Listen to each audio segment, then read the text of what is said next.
I loved what you talked about with AJ Preller the other day on Fair Territory and how he's fun to keep up with because he's all over the place. When you try and get to someone like this, be like, focus, what do you think we're actually going to do here? What are you seeing, hearing in terms of what they'll do? I know you were shooting down Tatis and Machado as anything in a trade talk, but there are a lot of other impact players on that roster. Right. And Scott, using the word fun to describe what it's like to cover AJ Preller, that's one word. Frustrating is another word. Difficult is another word because he does so many things or is involved in so many conversations at once. And all teams are, but it seems to me that he takes it almost to another level. Now, as I reported with Will Salmon and Dennis Lin, Tatis is not available and Lindor is not going to the Padres. So people can forget about that. But you asked which names are in play. Nick Pivetta is certainly a guy the Padres are talking about. And you might say, well, wait, they've lost Dylan Cease. They're probably going to lose Michael King. Yu Darvish is out for the season. Why are they trading Nick Pivetta? And the answer would be simply that if they can turn Nick Pivetta into two younger pitchers or something else that can get them young pitching, that's what they would want to do. They need multiples. So Pivetta is one name. Mason Miller is another name. Ramon Laureano, a third, and there's two other relievers that we've heard as well. And these are just some of the names in the Mets conversations. That's Jeremiah Estrada and Adrian Morejon. So these teams have been talking. There's no question about that. And that doesn't mean a deal is going to come to pass, and it doesn't mean that it isn't. What I imagine and what the Mets know is that Preller is talking to 28 other teams as well. And he's simply trying to put together the best possible equation for his club. It doesn't seem like he wants to go backwards in payroll, but it also seems that he can't go up. So if he's going to add players, add money, he's going to have to subtract somewhere as well. And that seems to be where this is. But if you're going to ask me to predict how this all might play out, I have no idea. Is there a chance that the Padres can take a step back? Because he said you don't want to take a step back in the sense of payroll, but how things are working out, injuries, the possibility of needing to maybe drop a little payroll.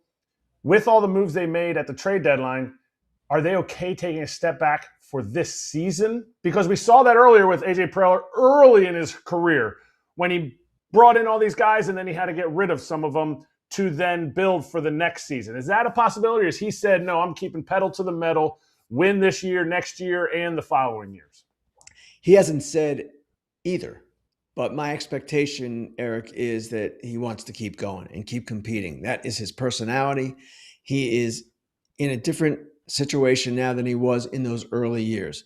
This is a team that draws 3 million. It's a huge force in San Diego, incredible success story from that perspective alone. And they intend to compete. And AJ Preller is a competitive dude and he wants to compete. So I don't see them taking a step back. And if you take a look at it, think about it, they've got Machado, Tatis, and Bogaerts to huge contracts. Why would you be taking a step back with those guys still in play for you? So I don't see it happening. Now, maybe in a couple of years when Machado and Bogaerts are that much older, you think about such a thing, and maybe they would love to offload a Bogaerts contract right now. But as far as taking a step back, that's not what I see them doing at all.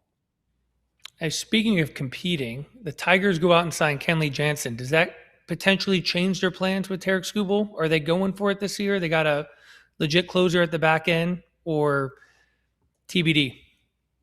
TBD. And the way it works, Kevin, you know this too from just your years playing. Teams are going to look at everything. And if they trade Tarik Skubal, it would be with the idea of still competing in 2026. They wouldn't be, in their minds, going backwards. They've signed Finnegan, they've signed Jansen now, and they want to win. Now, the best way to win for 2026 is with Tarik Skubal. But if they can put together a package, it's the same thing we were talking about with Pivetta. If you can turn them into multiples, guys who can help you short and long term, then you at least consider it. Now, it's got to be a big package. It's Tarik Skubal, two-time Cy Young winner, back-to-back years. But it is 1 year of Tarik Skubal, so that's going to depress it somewhat. And if they can get this monster kind of return, maybe, but I still believe that trade is a long shot. Okay, speaking of trades, the Phillies go out and sign Adolis García. I'm guessing the days of Nick Castellanos wearing a Phillies uniform are coming to an end. What are you hearing about him, where he could end up? Is this going to be a situation they're probably going to have to eat some money in order to get something done? To the last question, the answer is yes. And Castellanos is a guy who has had some good moments with the Phillies, no question about that, but it seemed to sour last year, and there's no question, no doubt that he will not be on their roster in 2026. They have acquired Adolis García. They've signed him for $10 million, and Dave Dombrowski has basically said our outfield is set. He told reporters that today in Philadelphia. So Adolis García will be in right, Justin Crawford, the rookie, in center, and Marsh and a platoon partner perhaps in left. That's the way they're going to go about this, and Nick Castellanos is not part of their plans. Where he ends up, I don't know. He is someone that if they pay enough money down, you can probably send them pretty much anywhere, but we'll see how this all plays out. All right, let's go to the Japanese market, and Munetaka Murakami has kind of been silent. We're not sure what's going on. Especially ever since we saw the stat that he's hit 0.95 on fastballs, which I heard from somebody that was maybe a little overblown, that he does hit fastballs over 93 miles an hour. But what is his market looking like? Because if they think his power will duplicate into the big leagues, it's 80 power by some scouts. Right. And this is the question with Murakami. And I wrote about this yesterday, basically saying he's the biggest mystery in the market because we don't hear or haven't heard many teams involved. Doesn't mean that there are teams that are not involved. We just don't know where this is right now. And sometimes these negotiations with Japanese players and other players too, you just don't hear much about the teams involved. We haven't frankly heard much about Okamoto or Imai either in terms of teams. So that said, Murakami is a guy who, yes, as you said, Eric, 80 power, but serious concerns about the swing and miss tendencies. Now, I wrote in my notes column, Ohtani, ages 18 to 22 seasons, had an even higher strikeout rate in Japan than Murakami has in his career. But if you look at Seiya Suzuki, his strikeout rate in Japan was much lower than Murakami's, and he has been a successful major league hitter. So Murakami is something of a boom or bust guy, at least in the eyes of clubs. Do I expect he's going to get a deal by Monday at 5 p.m. ET? That's the deadline for his 45-day negotiating window to expire. I do expect he's going to be a major league player. I couldn't predict where. And I know I'm saying a lot of, I can't predict, I don't know, but guess what, guys? I don't know and I can't predict, and I'm not going to lie and make up stuff. Is there a certain player that each of those, you talked about Okamoto, anyway, I say I'm wrong every time. Akamoto, thank you. Ken never gets it wrong, so I'm always jealous of that. Is there a person in the market, is there a current big league free agent in the market that they're waiting to see, okay, because of this left-handed power hitter, where he lands, that will affect Murakami? Is there somebody for Akamoto also?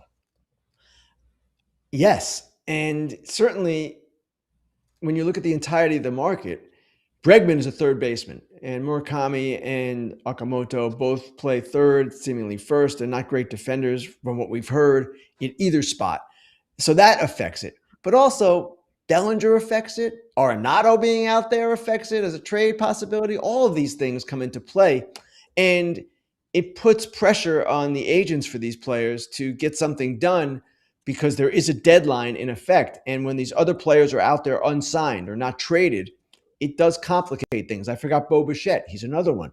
So all of this comes into play. And yes, Eric, I think you're reading it correctly here, that I don't know if the word blocked is the correct word to use, but there is obstruction, I guess, for these guys to some extent because other major league free agents are still available.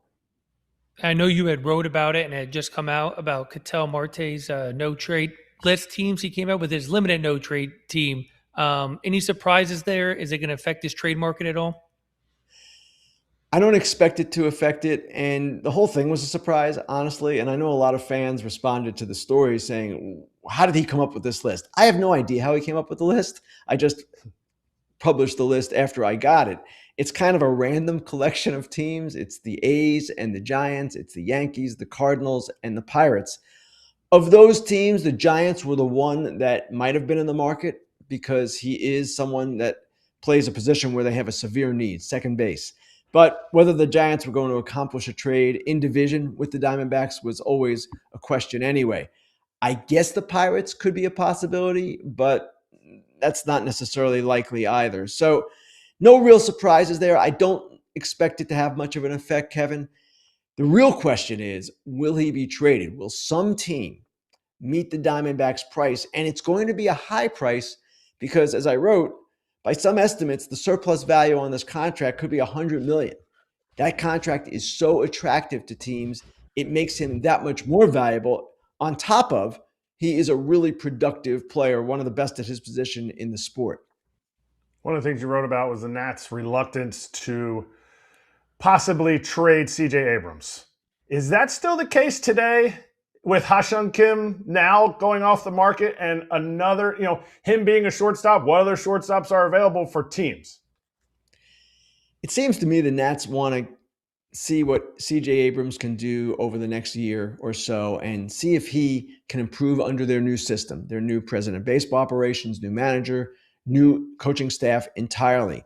And their new president of baseball operations, Paul Taboni, has spoken repeatedly how he feels that these players, some of their young players, including Gore, Mackenzie Gore, and CJ Abrams, have another gear.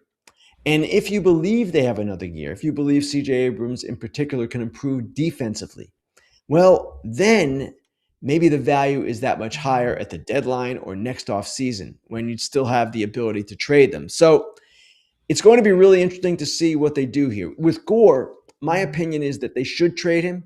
To me, it's a risk to take any pitcher into the season knowing he might get hurt or he might not perform as well as you would want, and his value would suffer. Right now, Mackenzie Gore is healthy. He is a guy with 2 years of control left. It seems to me now's the time to capitalize. With Abrams, there's an extra year, and maybe you wait a little bit and just see if his value will increase. And maybe, hey, if his value increases that much, you re-sign him. I don't expect this, but you extend him and go about it that way.